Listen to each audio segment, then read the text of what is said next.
Hello everyone, मैं कृष्णा जोशी और आज हम करेंगे एक्सरसाइज 4.2 और आपकी जो एक्सरसाइज 4.3 और 4.4 है वो डिलीट हो चुकी है। तो हमारे पास ये लास्ट एक्सरसाइज है आपकी 4.2 इस चैप्टर की। तो which one of the following option is true and why. Question number 1 है आपका, which one of the following option is true and why. क्यों ट्रू है और क्यों। तो देखो y is equal to 3x + 5 है, तो इसका आप अगर सॉल्यूशन करोगे, देखो एक यूनिक सॉल्यूशन आता है या 2 आते हैं या इनफाइनाइटली आता है। मैंने इंट्रोडक्शन के पार्ट में आपको ये बताया था कि जब भी कोई इक्वेशन है 3x + 5 इज इक्वल टू 0, ये इक्वेशन है।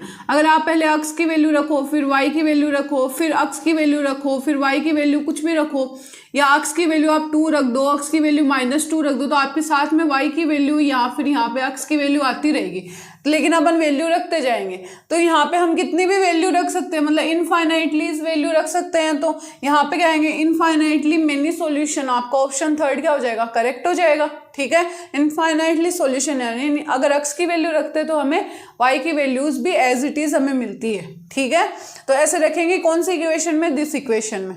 तो एक दूसरी चीज क्या हो सकती है, आपकी जो नंबर लाइन है ना, नंबर लाइन यहाँ से 0 1 2 3 और यहाँ से -1 -2 और -3 ऐसे चलती जाएगी। अब नंबर लाइन पे जितने इनफाइनाइटली पॉइंट है उतने ही हमारे क्या होंगे, सॉल्यूशन होंगे कि नहीं होंगे, होंगे।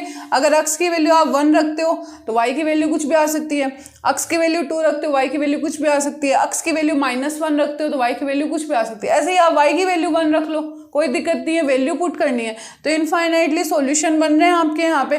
तो आपको लिखना क्या है, option 3 is true, option 3 is true. ठीक है, option 3 is true as infinite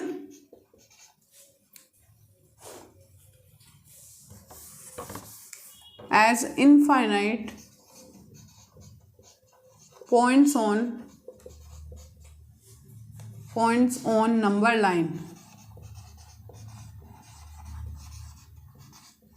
as infinite points on number line, and each point is solution।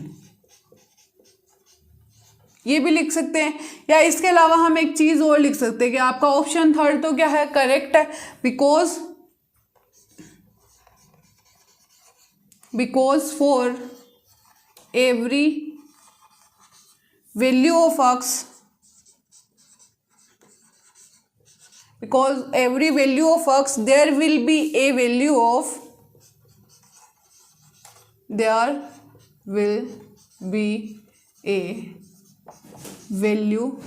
of y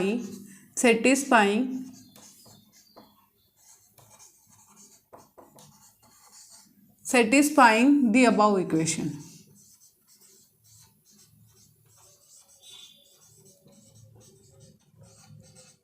ठीक है, या तो ये लिख लो या फिर ये वाला, यानी दोनों चीजें मैंने आपको बताई है कि x की वैल्यू जैसे पुट करते जाओगे y की वैल्यू आ जाएगी। तो मैंने ये लिखा है, for every value of x there will be a value of y। ठीक है, सेटिस्फाइंग दी अबाउ इक्वेशन, इस इक्वेशन को क्या करेंगे, सेटिस्फाइंग करेंगे। एक मैंने लिखा है कि इनफाइनाइट पॉइंट्स है नंबर लाइन पे, तो इनफाइनाइट उतने ही आपके क्या होंगे, सॉल्यूशन होंगे। तो ये क्या हो गया, आपका ऑप्शन 3 करेक्ट हो गया और इसी के साथ आपका क्वेश्चन नंबर 1 क्या होता है, कंप्लीट।